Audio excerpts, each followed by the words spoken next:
What was most striking about Steve, to me, was he's very, very bright. I mean, very bright. Same name as the category. Rubber, wedding, and marching band. Yeah, wow, that was good. You know, he went to law school. I don't think he's ever practiced law.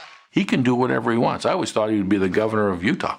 While I was with him at BYU, we would go into Georgia. Steve threw 6 interceptions that day. Afterwards, I remember talking to him and saying, hey, man, we got to fix this or I'm going to be, you know, I've got little kids and you got to take care of me here. And then he led the nation in total offense, and he'd have these remarkable games running and passing. And I thought, in my opinion, could have won the Heisman Trophy. In 1987, Steve Young and Mike Holmgren were reunited in San Francisco, where Young faced yet another challenge, being second on the depth chart behind Joe Montana. There's a side of him, like a lot of really bright guys, that he really thinks he knows how to do it better than his coach does. But he's smart enough to know this is the way I have to do it to be successful. To Steve's credit, when it came his time to play, he was ready. The greatest play I ever saw him make, and one of the great offensive plays I've ever seen in my life, was a run against the Vikings. The Vikings are winning the game with very little time left on the clock. Joe was hurt, Steve was playing, and we call a little 3-step drop. Young, in trouble, he's going to be sacked. No, gets away. He runs, gets away again, goes to the 40. Young is in trouble, and he got away somehow. Gets away again to the 35, cuts back at the 30. Young might score to the 20, the 50, the 10. He died. Touchdown, 49ers. He finally makes a 65-yard touchdown run, and we win the game. And during the course of the run, I stand up and I am punching the plexiglass window and I break my hand. I'm just going, run, run.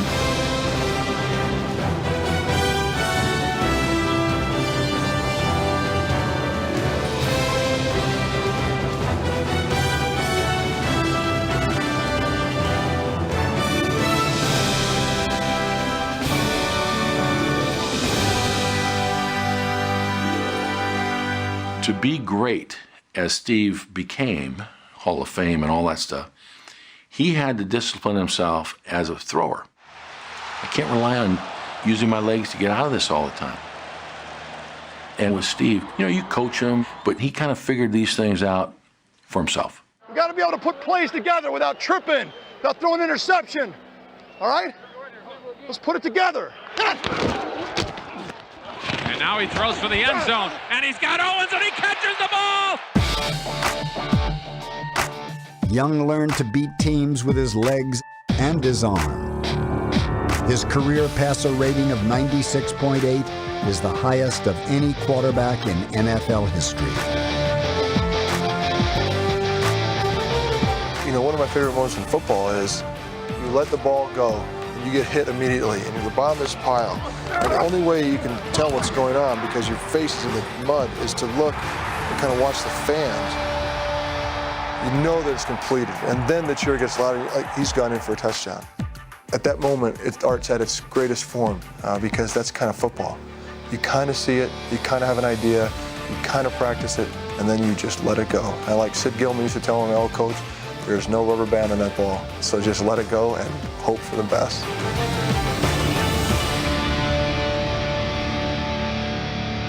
You know, he killed me. My last coaching game in Green Bay.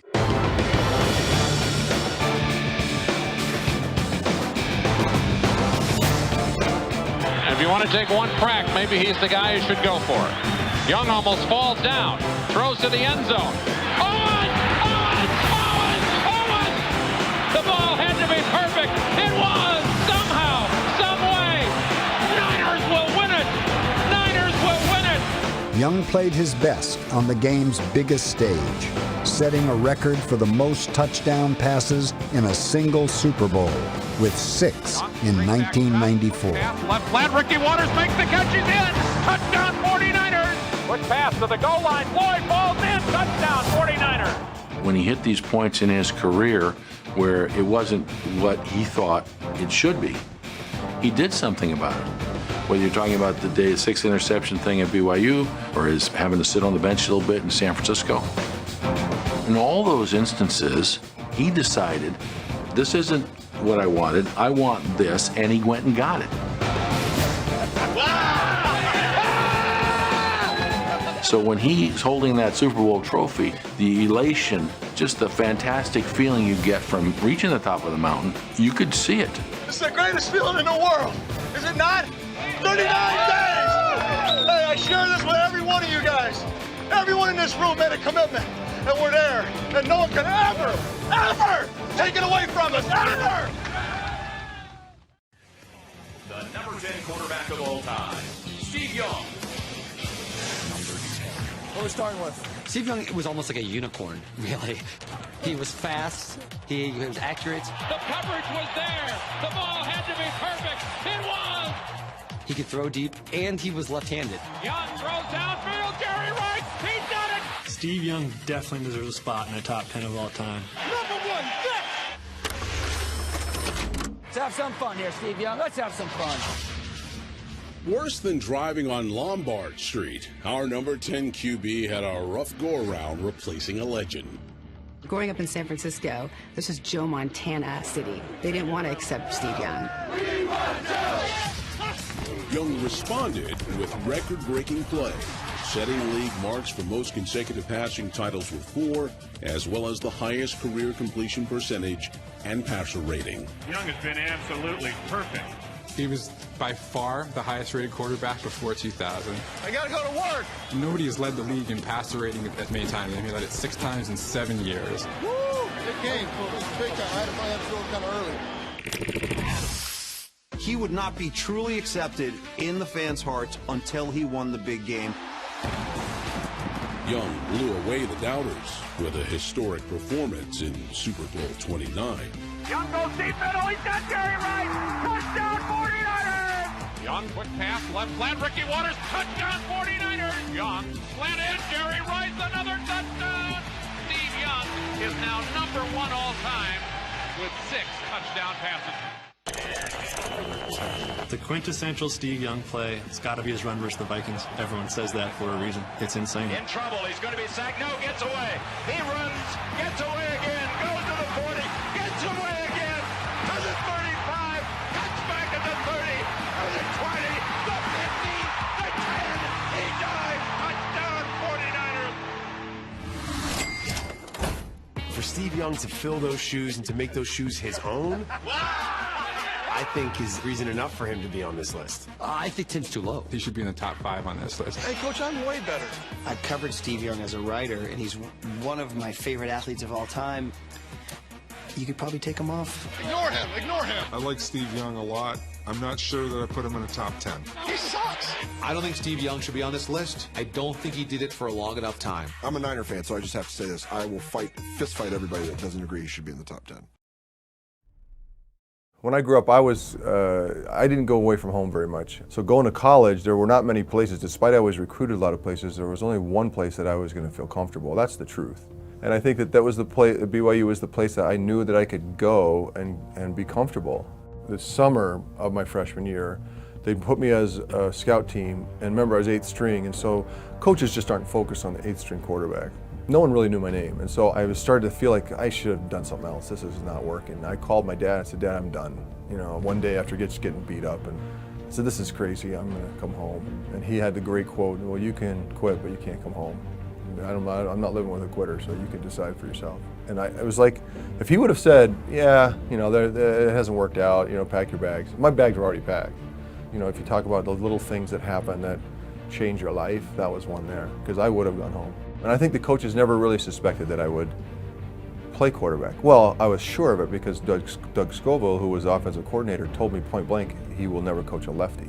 And Lavelle's like, you can't play quarterback, Steve. You should be. We could play you anywhere, and you know you can go play. And I said, okay. So I actually, in January, Tom Holmoe was the defensive captain, and so he was teaching me how to play defensive back. But afterwards, all the quarterbacks would throw, and I'd go throw. But the weird thing that had happened, 2 things. One, I'd watch Jim McMahon throw, and I finally realized how you throw a football. I played high school kind of spinning it out of my hand. I finally realized, no, you throw it out. And once I learned that, I could throw it anywhere, any place. And the other thing that happened is Doug Scoville left. He went to San Diego State, and Ted Tollner came in.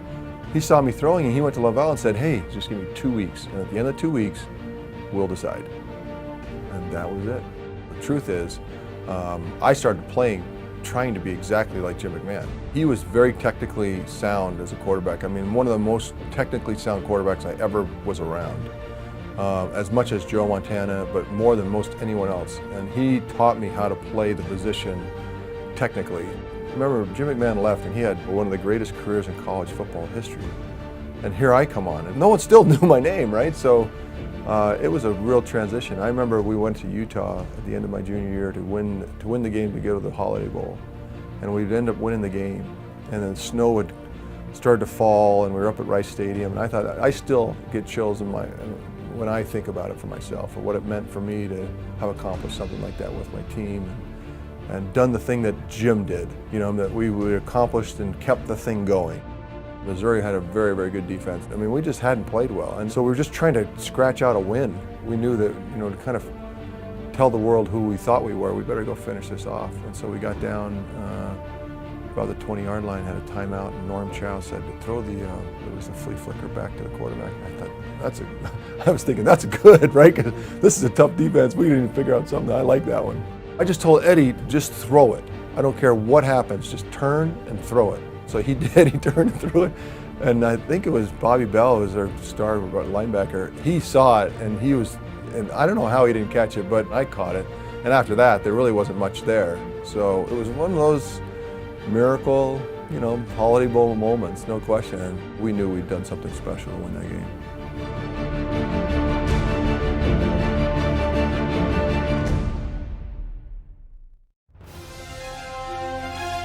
Steve Young's NFL career began rather harshly at the helm of the then hapless Buccaneers. Traded to San Francisco in 1987, Young was strictly a backup to future Hall of Famer Joe Montana. Though he spent 4 years in Montana's shadow, there was never any rancor between the two men, both competing for the same job.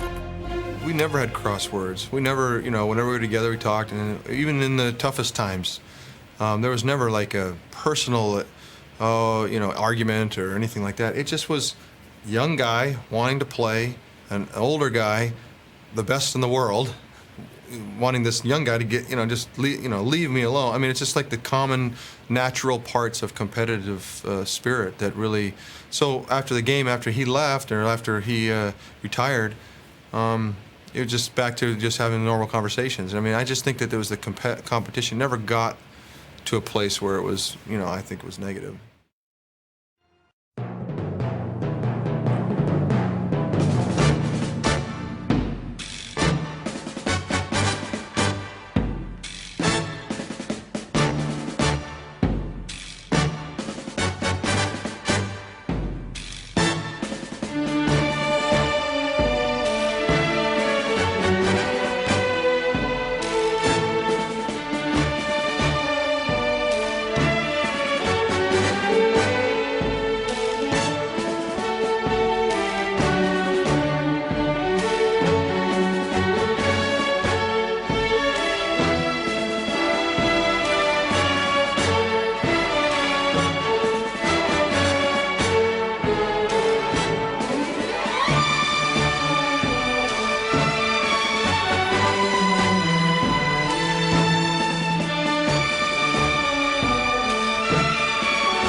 So when he's holding that Super Bowl trophy, the elation, just the fantastic feeling you get from reaching the top of the mountain, you could see it. It's the greatest feeling in the world, is it not? 39 days! Hey, I share this with every one of you guys. Everyone in this room made a commitment, and we're there. And no one can ever take it away from us, ever!